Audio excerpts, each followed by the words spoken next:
Hi, everyone. This is Andrea Powell with Karana Rising and Surviving Now. This is episode 6, going back to school during a global pandemic. Right now, there are an estimated 850 million children not in school worldwide, and currently 70% or more of schools in the U.S. are closed. Until very recently, schools and health officials are offering little guidance to parents, and many students are struggling to stay academically focused and emotionally connected.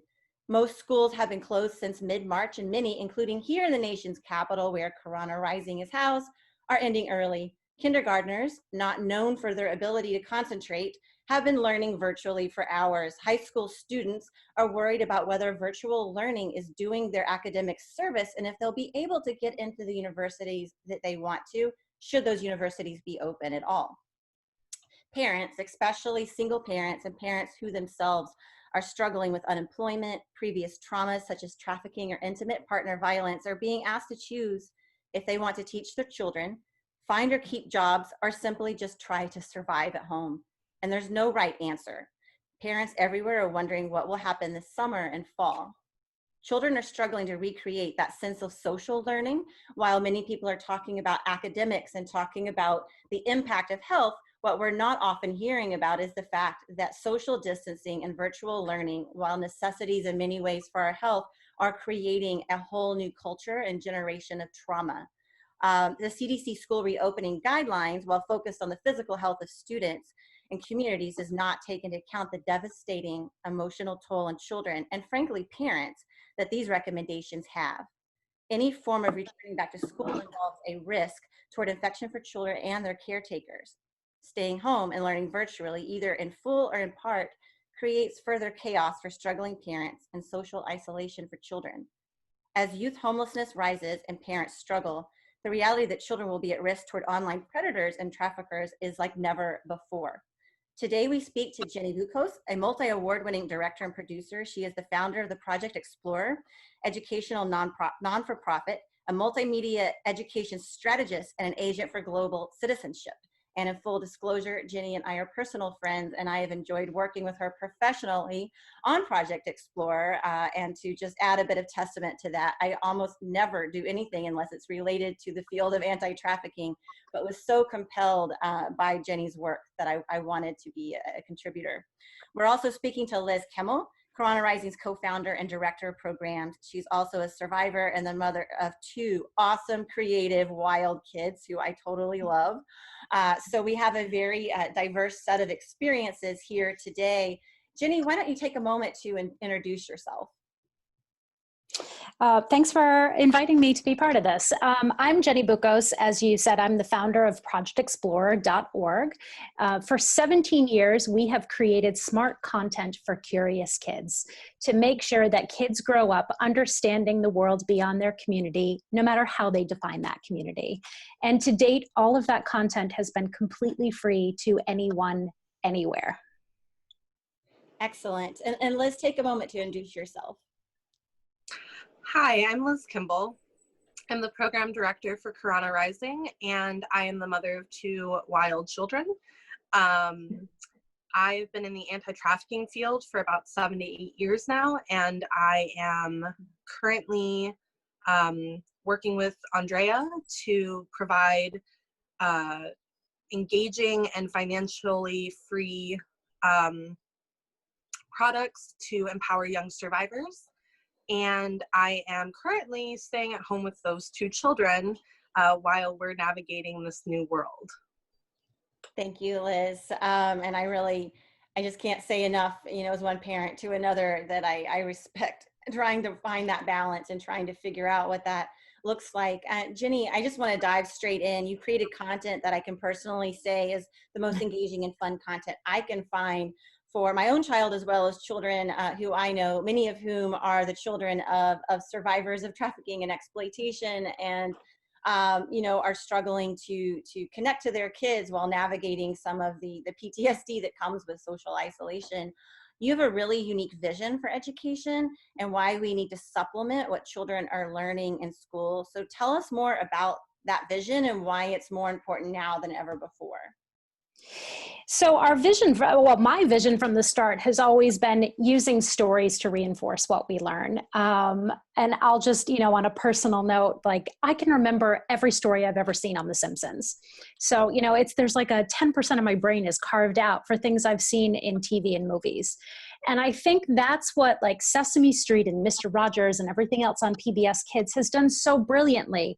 But after you age out of that Mr. Rogers, Sesame Street age group, there's really no media that's curriculum based or education focused. And if it is, it's boring. So for 17 years, that's what I've tried to do. Use stories through video to really get kids excited about learning, and not just learning about the world, but imagine going into math class and having a video. Like that just doesn't happen.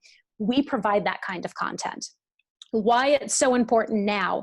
School started closing in March, and I made a joke. I did an interview in early March, and people said, why should people, use Project Explorer right now? And the joke was, well, it's pandemic proof. It's there for you. It's online. It's completely free. A parent can take it and plug and play. That's why it's so critical to have content like this. And I think there was a lot of really great intention. There were parents doing heroic work in the first week of schools being closed, but then realized there is a massive gap in the quality and quantity of content that you can get for your kids online. High schoolers are great. They can go to the New York Times and consume something. They can go to PBS and consume something, but I'm talking like that 8 to 14-year-old range where kids are desperate to be inspired.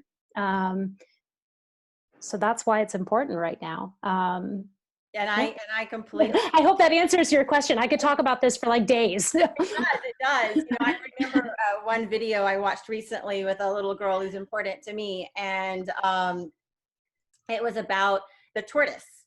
And she watched the video. She learned that they can live up to 200 years, and for the rest of the day, repeated that information to anyone that she came into virtual contact with. Pretty much verbatim, and then went online to heckle her teacher for not teaching that to her first. So it is true that kids remember that content and remember the intention behind it. Liz, I wanted to shift and speak to you again. You have two high energy kids, they're close in age, but nonetheless still academically in different places. And I heard this recently, and it really resonated with me. Kids did not choose the couch life.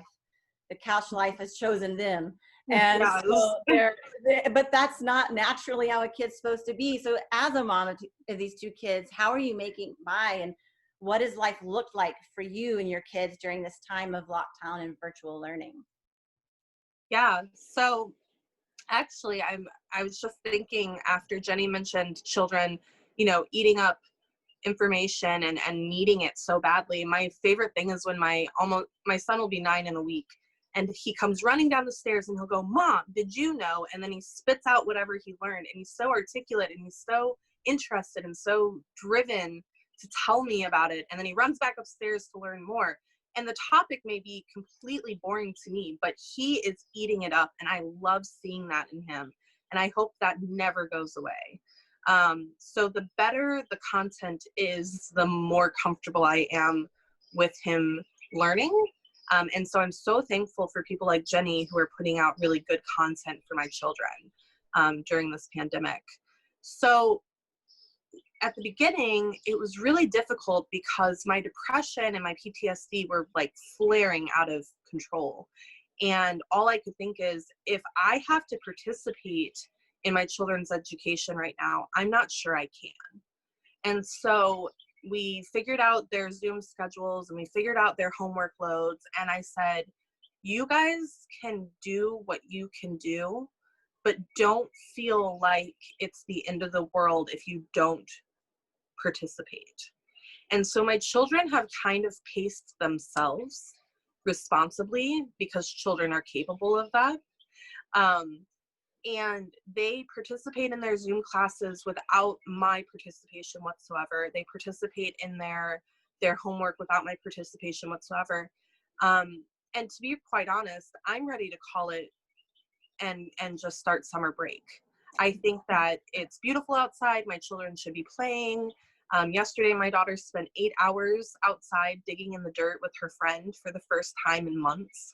And I've not seen her so happy since this pandemic started.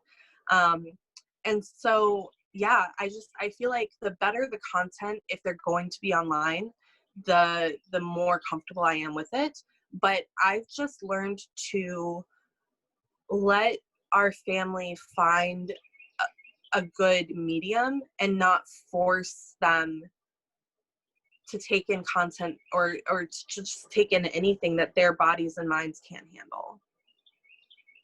No, I think that's a really good perspective. And, you know, I think I actually saw this on your Facebook page yesterday about like being kind, you know, to people as they're making choices and navigating this, because, you know, also as a parent of a young child, you know, I looked at the CDC guidelines and thought, okay, so 3 options. One is total virtual learning, which means I totally have to figure out a plan 100% where my kid is going to be educated and academically on point, but I have to work. I am a single parent. I do not have a backup plan.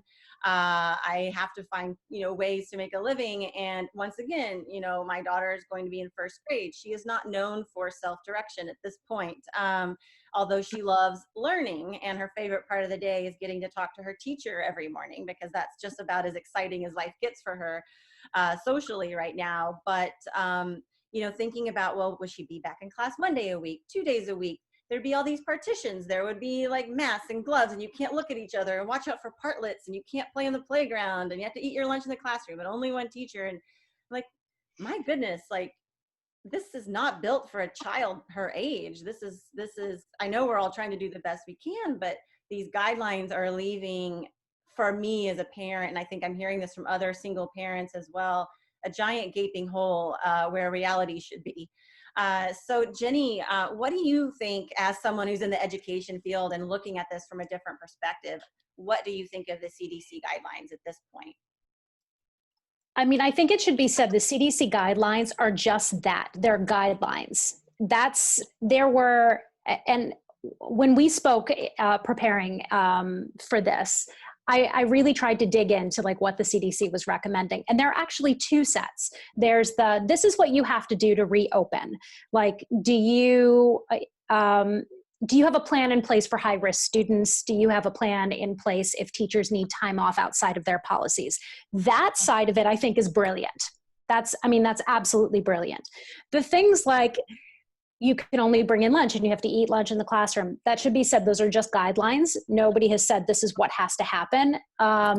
I think they're unrealistic, but I also think they've been blown out of proportion on social media, because if you go to the CDC, it'll say, it is recommended, we suggest.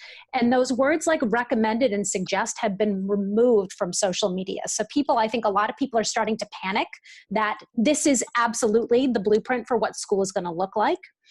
So I don't want to bash the CDC because they're just saying this is what we suggest. I think anyone who's been in a K-12 school knows like this is just not possible. Saying don't share art supplies, that's just not going to happen. Like like kids are germ factories. This is what's going to happen. Right. I mean, for kids, for my daughter, like it's not just don't share. It's like don't eat the art supplies. Don't eat the art supplies. Yes. And also that doesn't account for the students that are below the poverty line, whose parents can't absolutely afford the supplies. I mean, how are children going to not share pencils in a classroom if their parents can't afford to buy them? Or tablets, like, you know, all of that stuff. But I think, you know, sort of what is missing, I think the guidelines are okay to start the conversation, but where the conversation has stopped are things like, what do we do with ELL students if we move to like a virtual home learning going forward? What do we do to make sure that every kid gets fed? And we've done a good job patching that up right now. What do we do with kids that are homeless and need to have their clothes cleaned at school because that's their only opportunity to have that done? And again, we put in stopgap measures, but none of that was addressed in the CDC guidelines. And I'm not sure that's necessarily their role because it's just public health for them, but they're not taking the mental aspect of public health. And so I think that's a really good distinction, or two really good points, you know, and to point out for listeners who may not understand the magnitude of youth homelessness. But for example, 1 in 10 New York City public school children are homeless. We have at any given night over 40,000 youth who are unaccompanied and on the streets trying to survive at night. So this is a big deal.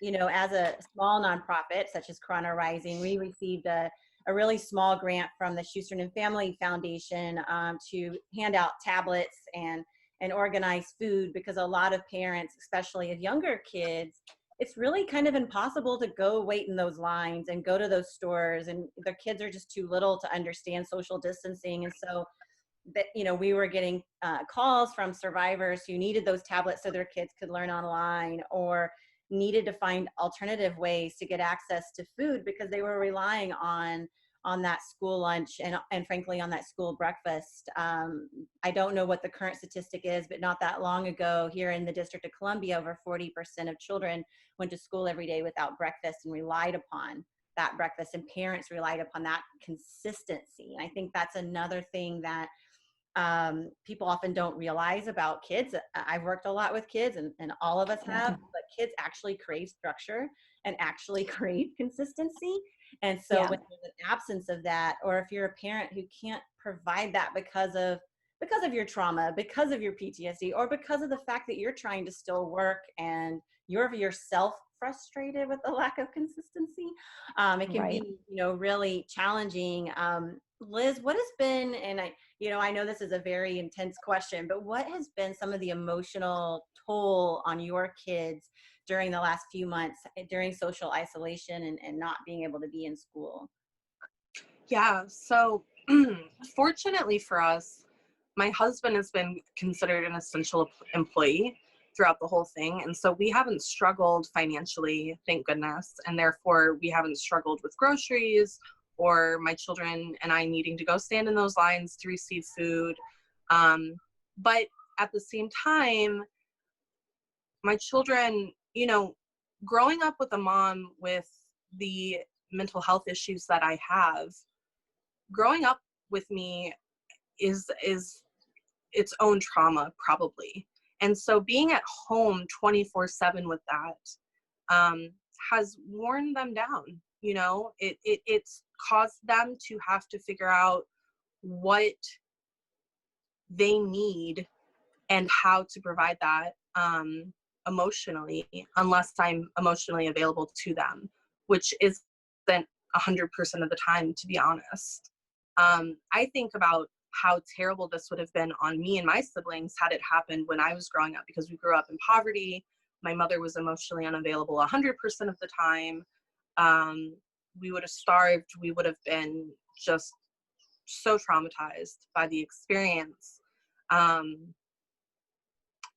Fortunately for my children, I have therapy and I have my medication and I have the ability to step aside from my mental health crisis and provide nurturing for them. But I am interested to see how this experience will have altered them and many other children around the world. I like to watch these videos of other children and a day in the pandemic, and I'm like, oh, my kids are definitely not that happy. But they're doing okay. They're doing okay, and they're finding their rhythm. I think most of all, they just miss their friends, and I think that's why they participate so much in the Zoom calls, is because they get to see their peers and interact with them and hear them ask questions and see inside their living rooms. And it's a fun window into other people's lives. I mean, they get to see their teachers' classroom, you know, living rooms too. I think the kids are going to be okay. I am interested to see the radical shift in education going forward, and how that also affects my children, because I think that there's no way that we can go back to the way it was. You know, I think that, like Jenny was saying, which is good. Great. It's great. Like Jenny was saying, though, the CDC is putting out recommendations I want to see how all of it just changes and how my children will be nurtured through the education system going forward, because we know as a society we cannot go backwards. Right. And so while, of course I worry about the toll this whole thing has had on them, I am not worried about their resilience going forward. And I think that's really powerful. And as I disclose, which I actually rarely do, I have a little girl who's going into first grade in the fall, and she'll have the same teacher that she had this year. Her name is Ms. Roby. She is just the best. I love her. She's so engaged. She does the calls. She's available all the time. She's created virtual learning to the best of her ability, puppet shows. She devours Project Explorer content. Like she's just so engaged in so many different ways. But that's a contrast to another little girl who I'm close to, who's a little bit older, but still in elementary school. And she's just getting nothing but broken links and boring videos and only one Zoom call to the teacher a week, which is like her favorite time of the week. She's like, here it comes. She's like a moth to the Zoom video flame. But but it's just a very different reality. And I think a lot of parents are struggling to figure out what's the best way to educate kids, but could we do things differently? And what would that look like? Jenny, you and I were talking about micro schools, which Liz and I both are thinking of coexisting in one of these new structures, so to speak, although it's not really all that new. I think it's what education looked like so long ago, but we've kind of lost our way in thinking about how to connect to kids in a very, narrative, socially and emotionally intelligent way. We both know that parents, especially single parents, are struggling. At present, for today's recording, there is a 9.1% unemployment rate, which means 13.9 million individuals are currently unemployed. They can't afford private tutors. They can't leave their kids at home while they find other work. Millions of families are struggling with the reality of how they're going to get their kids to learn, whether it be partially at home or full-time at home. So what are some innovative concepts that you could share to help parents who are listening right now, Jenny, to other alternatives than just the either we're like learning fully virtually through the content the school is providing or not? Like, what are some alternatives? Okay, so innovative, let's just say like every parent who is now faced with like homeschooling their kid needs to give themselves like some wiggle room and some grace. Like just be patient. Like schools didn't know how to push this into the homes. So any teacher who's doing anything is fantastic. I wouldn't even say innovation. I would say, and Liz, you mentioned that your kids are doing this, really fostering creativity. So one of the lessons we have, we follow the story of a person who developed a translation app for humanitarian crisis. So it's kind of like being able to Zoom in a translator if you are in a hospital and you don't speak the language. So we follow that as a 5-minute story. And the lesson for that is ask your child that you're taking care of what their passions are, and then give them time for Genius Hour. How could they turn their passion into helping someone outside of their community? I mean, what a great thing for a kid to do. You can do an art project. You can do a tech project. You could work on your own. You can work with your family. You can work with your neighbor. I think that's the kind of learning that we need. That fosters creativity. It fosters collaboration. It allows a kid to be curious. They can't really say they're bored with it because you've then said, what is your passion? And if they don't know what their passion is, they can go figure that out.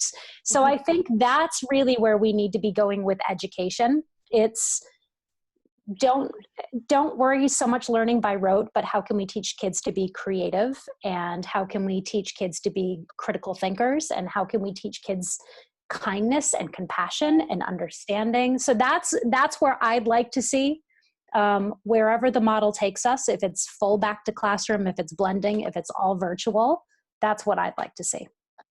I think that's a great answer, and I agree that fostering that creativity is so critical. I I read the Greta Thunberg book to my daughter the other day virtually, because she's staying with extended family, which is our own journey for the two of us. And so I read the book, and we talked about the difficulties of plastic and what it does to seagulls and turtles, and very age appropriate. And literally that afternoon, she walked out on the beach and saw a seagull that had been strangled by a plastic container for probably beer or some other beverage. And she was very upset by it, but she also was like, but I know why I need to recycle. And like, so recycling has become this passion for my 6-year-old. And apparently there are now people who are being accosted by my child, hollering at them, don't throw that in the trash, you can recycle, question yourself. And so I'm like, I'm sorry to those people, but she is accurate. And so it's finding that passion for kids. Liz, I feel like as single parents, like, and really just parents who in general right now, everybody's kind of judging and figuring out, and like there's a lot of kind of intense chatter on social media about what should be done, what shouldn't be done. Everyone's wondering if they're making the right choices. What are some ways you think we can support each other and reduce that shame and judgment that so many parents are feeling right now? I mean, how do we stop our human nature, right? like we're constantly judging, we're constantly insecure about others judging us. That's such a hard thing. But again, being kind and being patient and being human. I mean, just being there to listen and hear people out and hear people's fears and people's ideas and people's passions is so important. There's so many parents. I have friends and family that have always planned to homeschool. So this pandemic really hasn't affected them in any way academically or in their home life. And then I have single parent friends, and I have friends that are below the poverty line who have to work to survive, who are really struggling right now. And I have friends who are immunodeficient, and I have friends that are, traumatized by the expectations of society during this pandemic. And so I think the best thing to do is just to be quiet and listen and just offer love and grace and not worry about anything anyone else is doing unless it's hurting someone, and so that's my biggest piece of advice. And then just to go back to what you were saying about your little, my son, for his New Year's Eve resolution this past year, was to pick up trash, which now I'm not encouraging him to do anymore. But we had gloves in the car, and we had trash bags in the car, so that if we were somewhere and he saw trash, he could put his gloves on and go pick that trash up. So yeah, kids are amazing. They are amazing little people, and they are capable of so much kindness and so much love. And so I think maybe we should be looking to them. How are they judging others, and how are they feeling judged, and how are they handling this? Maybe they are our best example of how to just be. I think that's beautiful, and it is so true. I think I'm also in touch with a number of teachers, including my little one's pre-K 3 teacher, who is phenomenal. And I'm just, whether he wants me to or not, I'm constantly pestering him and learning strategies from him. But Jenny, I know you're in touch with a number of teachers, and what are you hearing from them right now? How has shifting to virtual education and how has this impacted them? I think so many teachers were just trying to figure out, at least 7 in 10 of our users come from economically disadvantaged areas. So many of the teachers I worked with were really just concerned with making sure kids had the meals, kids had a home, things like tampons and sanitary pads for teenage girls. Like, these are all the things you don't think about with a school, that schools provide this. So many of the teachers that I work with, that's what they focused on. And that was like the first month. And then as we got into April, trying to get a device into everyone's hand. Because how can you just shift to remote learning if 7 in 10 kids in your district don't have a device or don't have internet access? And I think people like Comcast have stepped up, right? What I'm hearing from teachers now is they all want to know what I'm hearing from other teachers about what school's going to look like in September. School districts have not figured it out. They have no idea what they're going to do. Like, is it going to be half days? Is it going to be every other day? Is it going to be virtual? Is it going to be in class? Is it going to be in class just for kids like under 5 years old? Is it going to be in class just for people who have special needs? They have no idea what's going to happen. And what they're looking for now are innovative solutions, knowing that like 10 to 20% of their budgets are going to be cut. Correct. And that's what they're looking for. So they have no idea what to do. Well, and I've been thinking about it, you know, from a very practical perspective. If you have teachers who are expected to provide virtual learning content and be in the classroom, and maybe take care of their own kids. Like my mom was a teacher and she had 3 kids. So if that's the scenario, you are then responsible for teaching your own children and doing your job. Correct. And if you are someone who teaches, say, first grade, you're probably not equipped to then be a teacher for a 9th grader, but now you have to be. So it's, you know, I think that we're all learning, first of all, the value of teachers. Hopefully some years from now, there will be a push to pay teachers appropriately. You know, here in the District of Columbia, we have, you know, the majority of kids are struggling with food access, with access to appropriate aftercare programs. I often, you know, I think a lot about kids who are in detention, kids who are in foster group homes, kids who are already really disconnected, and now they're being asked to be socially distanced, and yet they're in a group home.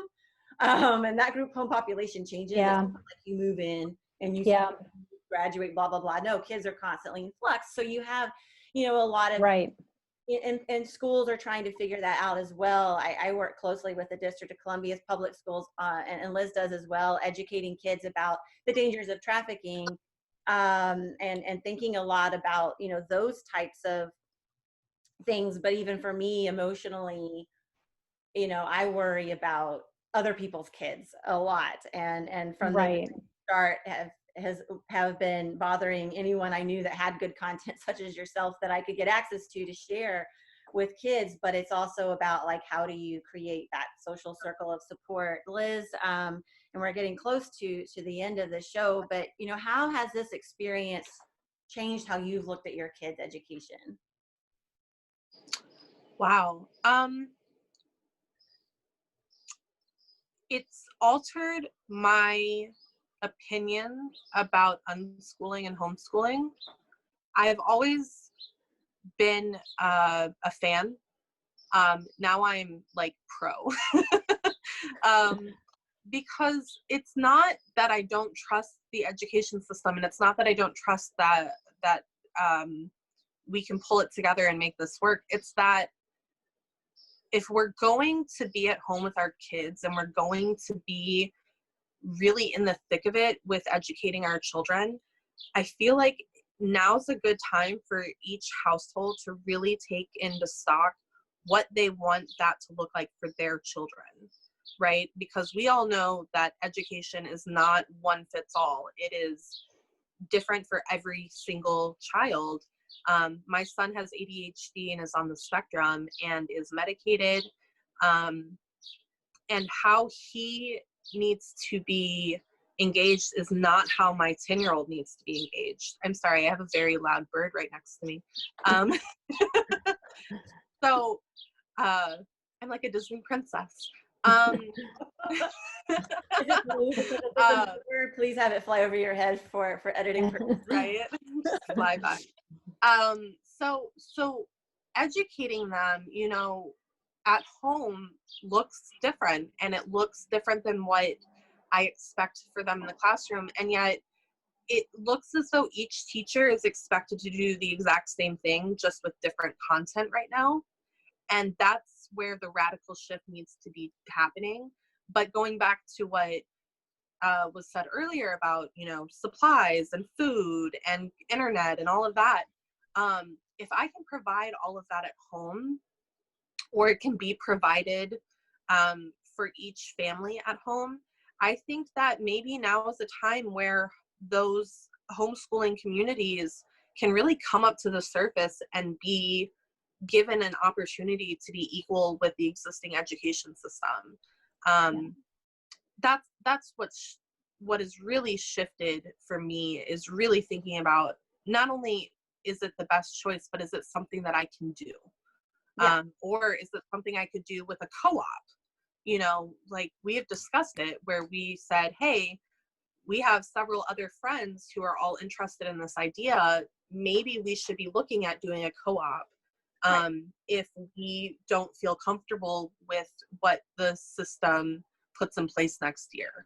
And so that's really something that's on my heart right now, is it's thinking about, maybe I'm going to be homeschooling my children going forward in a way that I wasn't ever emotionally prepared for. Same. And I've always enjoyed teaching my little one all kinds of fun stuff. But you know, teaching her how to make pie out of berries that we pick behind her school, which I'm not sure we're supposed to do, but we do. And I'm like, why am I the only one out here doing this with my child? Is this not legal? But you know, but changing and shifting that reality. You know, Jenny, you've said, you know, more than once that you're going back to what it was before actually isn't what we should be doing, that we should be thinking more expansively. As we get close to the end of our show here, what can we expect to see from Project Explorer this fall? How can we connect struggling families and kids, be them at home or in foster homes or detentions, to your content? And you know, just I'd love to hear more. Yeah, well, anyone can use it right now, completely free of charge, projectexplorer.org. Everything's under 10 minutes. Everything is educational. There's no advertising. Just go use it. It's lovely and fun. And there's everything from wildlife to yoga and mindfulness there, and world music. And it's just great. And I don't say that just because I created it. Like, I enjoy what I do because I'm curious. In the fall, we're hoping, and it'll be the next iteration of Project Explorer. It'll be explr-media.com, and it'll be a massive scale up. And it won't just be classroom content. It's content and curriculum that's designed to seamlessly move between classroom, e-learning, and distance learning. And things that parents can take and say, okay, we're going to watch this 5-minute video. Now we're going to have a conversation on different races and religions, and how to have that conversation around maybe a dinner table, or have that conversation with a family member. So we're not talking quizzes. We're not talking regurgitation of facts. This is designed to spark dialogue. And I think that's exactly, you know, in line with the values that we have at Karana Rising. As we close, again, I'm Andrea Powell with Karana Rising, and this is episode 6 of Surviving Now. We are here to flip the script and put survivors in the place of expertise. This is not about our survivor stories. This is not about an opportunity for people to hear a sob story. This is actually about using the lived and shared experiences of those who have survived sexual violence and trafficking and trauma, and using that to actually inform on content and current issues that are impacting all of us. And today we've talked about the impact of how the education system is changing, whether we wanted it to or not. I am a parent and a survivor, and someone who works with a lot of disconnected and struggling kids. And so while I have concerns, I'm excited for the future. And you know, Project Explorer is a part of that excitement, as well as knowing that we're going to be able to connect those who are struggling, such as, you know, many survivors of trafficking, to this content and to other innovative ways to be parents, to be advocates, to be survivors, and really be leaders in our own lives and thrive. So Jenny, thank you so much. Liz, thank you. At the end of this show, you'll be able to see where to get access to Jenny's materials, where to learn more to support survivors at Karana Rising, and some tips and things that I found in my limited research last night on things that we can do as parents and as survivors to keep ourselves whole and not just survive but thrive. So thank you all who are listening and to our guests, and we are going to sign off now. Thanks. Bye.